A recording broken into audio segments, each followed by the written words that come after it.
All right, we're back from our imaginary spring break. I was planning to start yesterday, but if I'm going to be completely honest, I played way too much Animal Crossing, then it was really late. So here we are.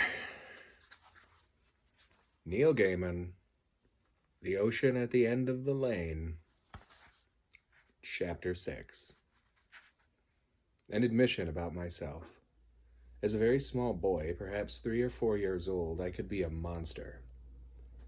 "You were a little monster," several aunts told me on different occasions, once I had safely reached adulthood and my dreadful infant deeds could be recalled with wry amusement.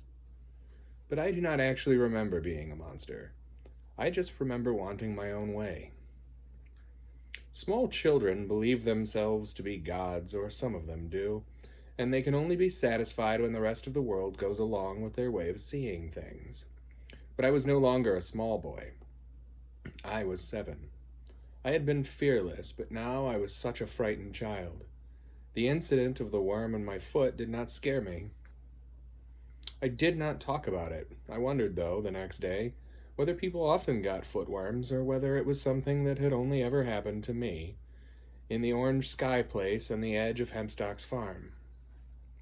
I peeled off the plaster on the sole of my foot when I awoke, and was relieved to see that the hole had begun to close up. There was a pink place where it had been, like a blood blister, but nothing more. I went down to breakfast. My mother looked happy. She said, "Good news, darling.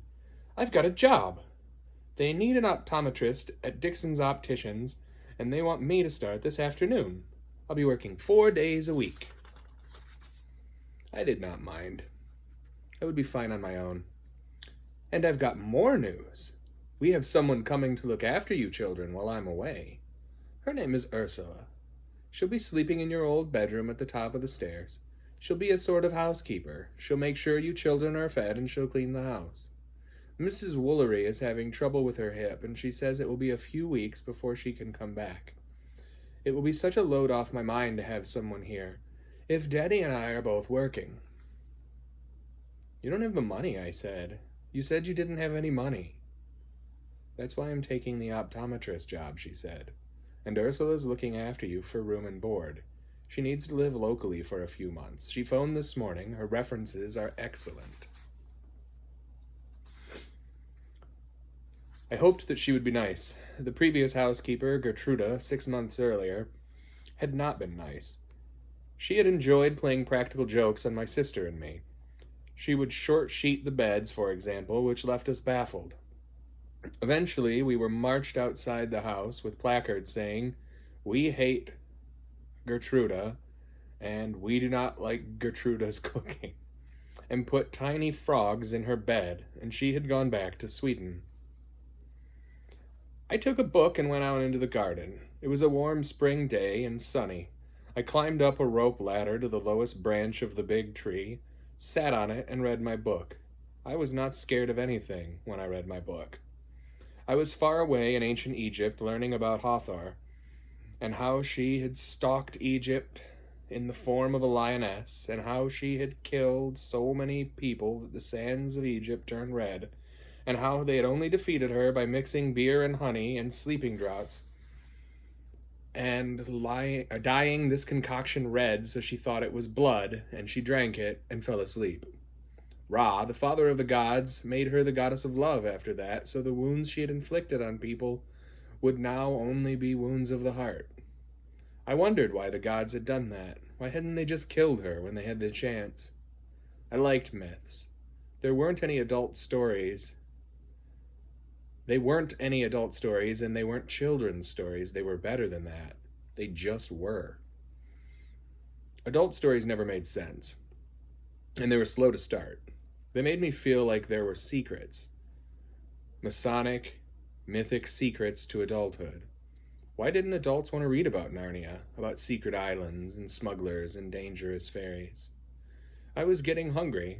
I climbed down from my tree and went to the back of the house, past the laundry room that smelled of laundry soap and mildew, past the little coal and wood shed, past the outside toilet where the spiders hung and waited, wooden doors painted garden green, in through the back door, along the hallway and into the kitchen. My mother was in there with a woman I had never seen before. When I saw her, my heart hurt. I mean that literally, not metaphorically. There was a momentary twinge in my chest, just a flash, and then it was gone. My sister was sitting at the kitchen table eating a bowl of cereal. The woman was very pretty. She had shortish, honey blonde hair, huge gray-blue eyes, and pale lipstick. She seemed tall even for an adult.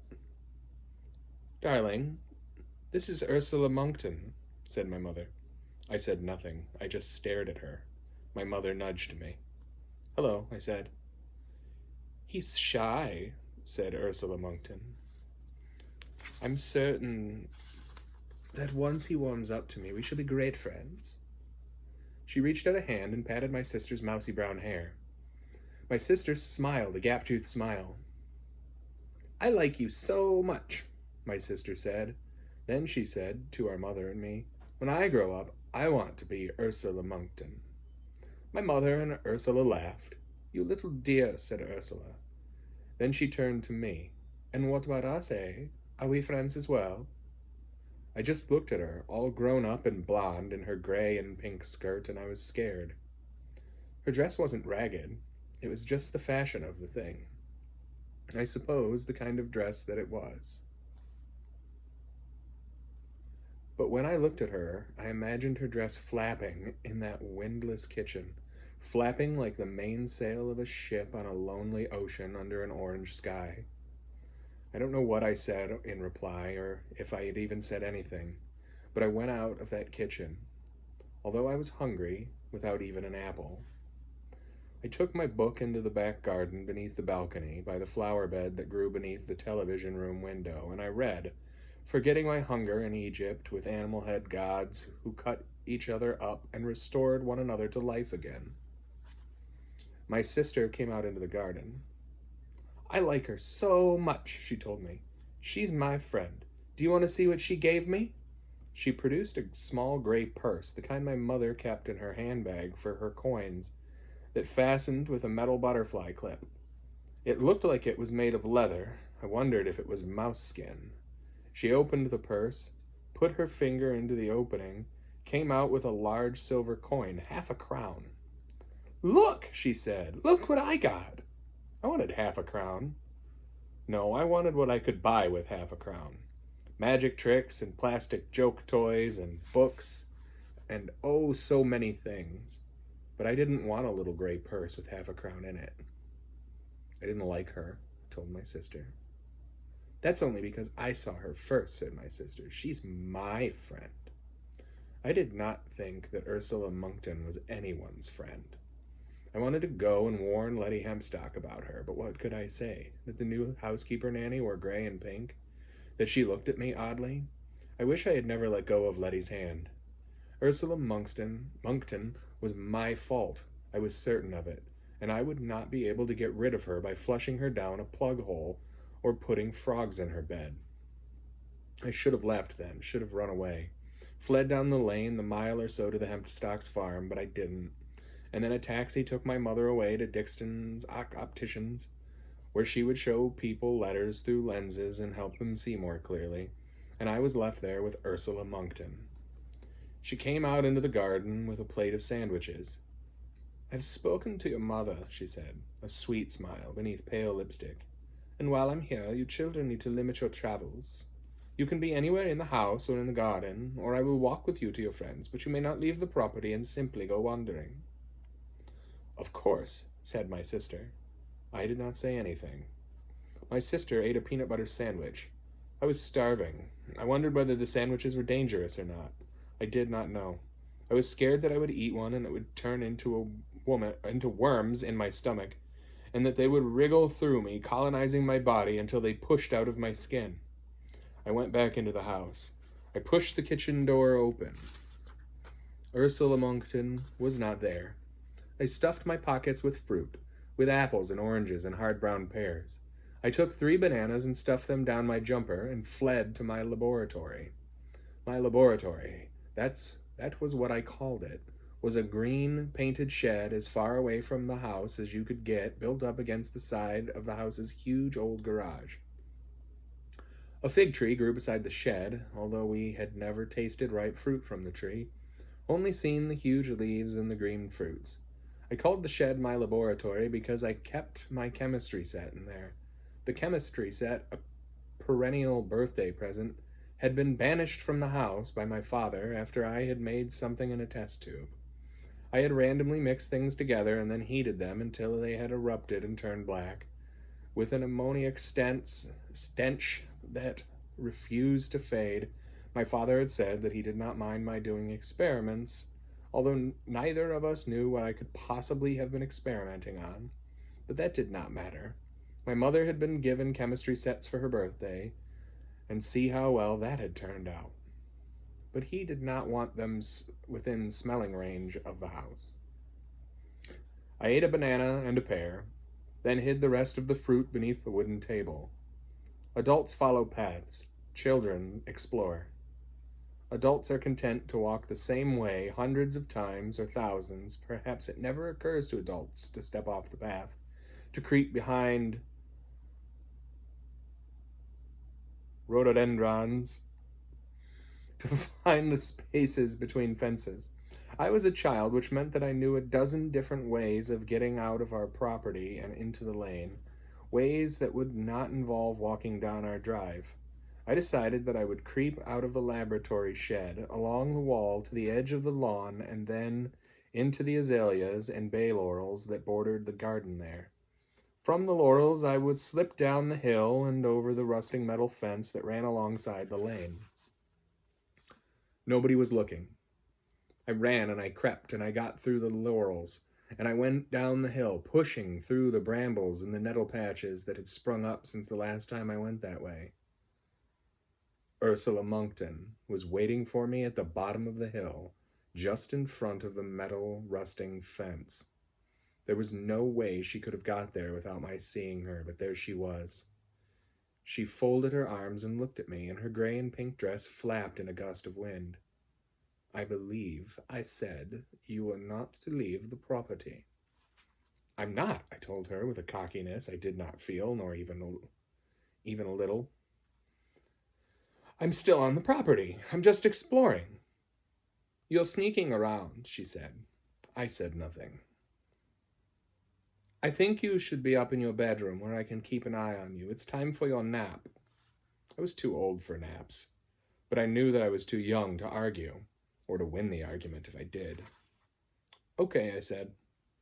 "Don't say okay," she said. "Say yes, Miss Monkton, or ma'am. Say yes, ma'am."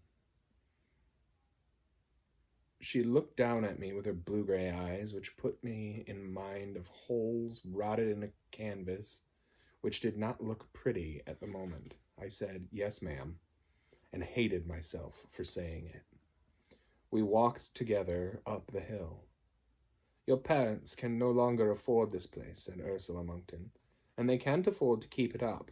Soon they'll see that the way to solve their financial problems is to sell the house and its gardens to property developers. Then all of this," and this was the tangle of brambles, the unkempt world behind the lawns, "will become a dozen identical houses and gardens. And if you're lucky, you'll get to live in one. And if not, you will just envy the people who do. Will you like that?" I loved the house and the garden.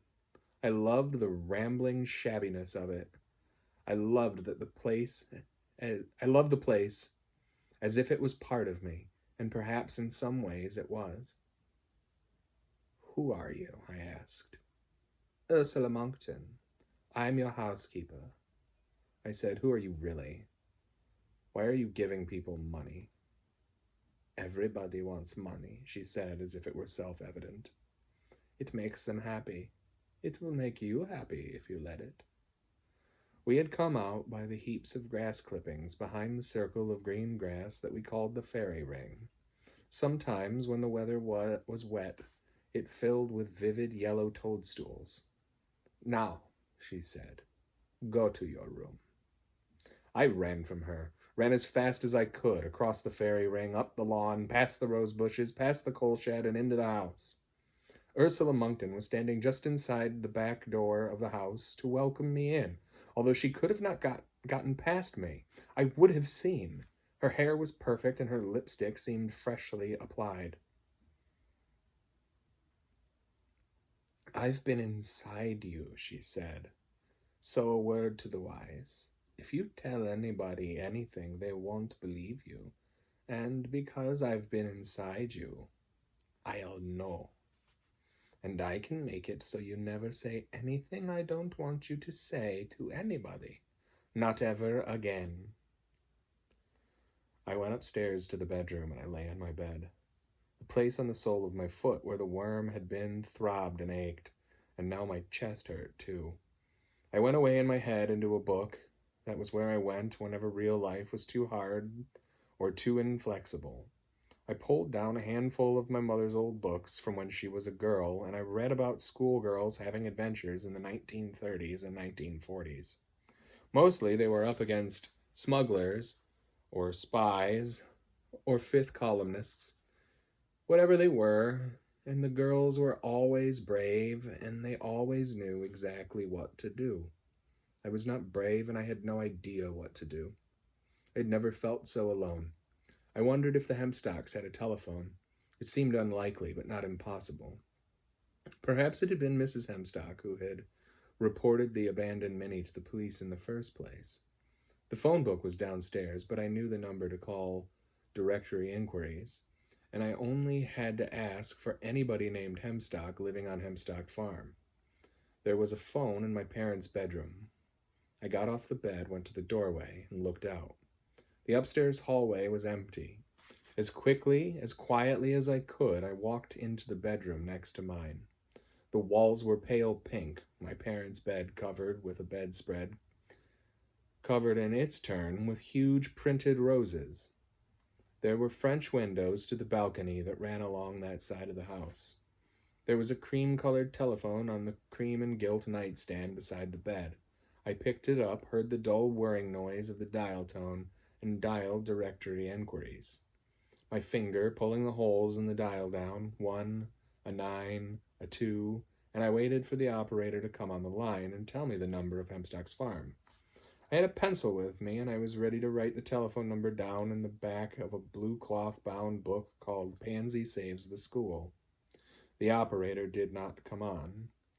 The dialing tone continued over it. I heard Ursula Monkton's voice saying, "Properly brought-up young people would not even think about sneaking off to use the telephone, would they?" I did not say anything, although I have no doubt she could hear me breathing. I put the handset down on the cradle and went back into my bedroom that I shared with my sister. I sat on my bed and I stared out the window. My bed was pushed up hard against the wall just below the window. I loved to sleep with the window open. Rainy nights were the best of all. I would open my window and put my head on my pillow and close my eyes and feel the wind on my face and listen to the trees sway and creak. There would be raindrops blown onto my face too, if I was lucky, and I would imagine that I was in my boat on the ocean and that it was swaying with the swell of the sea. I did not imagine that I was a pirate or that the boat was going anywhere. I was just on my boat. But now it was not raining, and it was not night. All I could see through the window were trees and clouds and the distant purple of the horizon. I had an emergency chocolate supply hidden beneath the large plastic Batman figure I had acquired on my birthday, and I ate them. And as I ate them, I thought of how I had let go of Letty Hempstock's hand to grab the ball of rotting cloth, and I remembered the stabbing pain in my foot that had followed. I brought her here, I thought, and I knew that it was true. Ursula Monkton wasn't real. She was a cardboard mask for the thing that had traveled inside me as a worm, that had flapped and gusted in open country under that orange sky. I went back to reading Pansy Saves the School. The secret plan to the air base next to the school were being smuggled out by enemy spies who were teachers working on the school vegetable allotment. The plans were concealed inside hollowed-out vegetable marrows. Great heavens, said Inspector Davidson of Scotland Yard's renowned Smugglers and Secret Spies Division, the SSSD. That is literally the last place we would have looked. We owe you an apology, Pansy, said the stern headmistress, with an uncharacteristically warm smile and a twinkle in her eye that made Pansy think perhaps she had misjudged the woman all this term. You have saved the reputation of the school. Now, before you get too full of yourself, aren't there some French verbs you ought to be conjugating for madam? I could be happy with Pansy in some part of my head, even while the rest of my head was filled with fear. I waited for my parents to come home. I would tell them what was happening. I would tell them they would believe me. At that time, my father worked in an office an hour's drive away. I was not certain what he did. He had a very nice, pretty secretary with a toy poodle, and whenever she knew we children would be coming in to see father, she would bring the poodle in from home, and we would play with it. Sometimes we would pass buildings, and my father would say, "That's one of ours." But I did not care about buildings, so never asked how it was one of ours, or even who we were. I lay on my bed reading book after book until Ursula Monkton appeared in the doorway of the room and said, "You can come down now." My sister was watching television downstairs, in the television room. She was watching a program called How, a pop, science, and how things work show, which opened with the hosts in Native American headdresses saying, "How," and doing embarrassing war whoops. I wanted to turn over to the BBC, but my sister looked at me triumphantly and said, "Ursula says I can stay on whatever I want to watch, and you aren't allowed to change it." I sat with her for a minute as an old man with a mustache showed all the children of England how to tie fishing flies. I said, "She's not nice." "I like her. She's pretty." My mother arrived home 5 minutes later, called hello from the corridor, then went into the kitchen to see Ursula Monkton. She reappeared. "Dinner will be ready as soon as Daddy gets home. Wash your hands." My sister went upstairs and washed her hands. I said to my mother, "I don't like her. Will you make her go away?" My mother sighed. "It is not going to be Gertruda all over again, dear. Ursula's a very nice girl from a very good family, and she positively adores the two of you." My father came home and dinner was served. A thick vegetable soup, then roast chicken, and new potatoes with frozen peas. I loved all of the things on the table. I didn't eat any of it. "I'm not hungry," I explained. "I'm not one for telling tales out of school," said Ursula Monkton, "but someone had chocolate on his hands and face when he came down from his bedroom." "I wish you wouldn't eat that rubbish," grumbled my father. "It's just processed sugar, and it ruins your appetite and your teeth," said my mother. Sorry.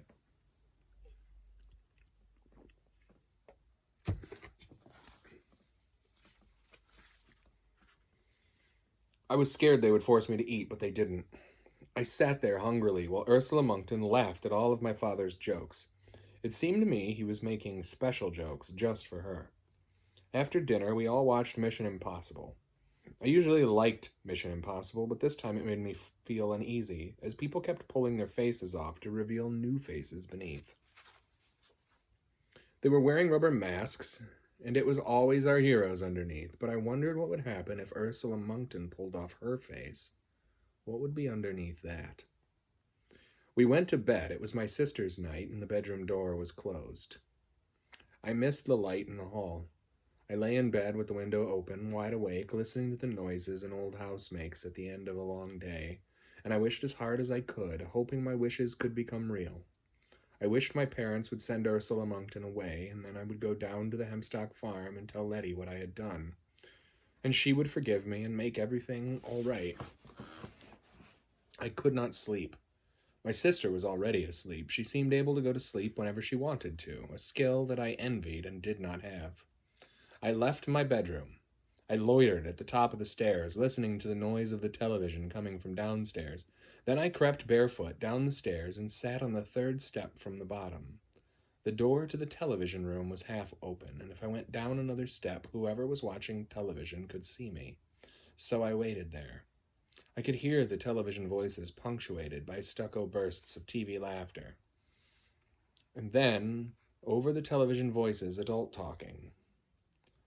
Ursula Monkton said, "So, is your wife away every evening?" My father's voice. "No.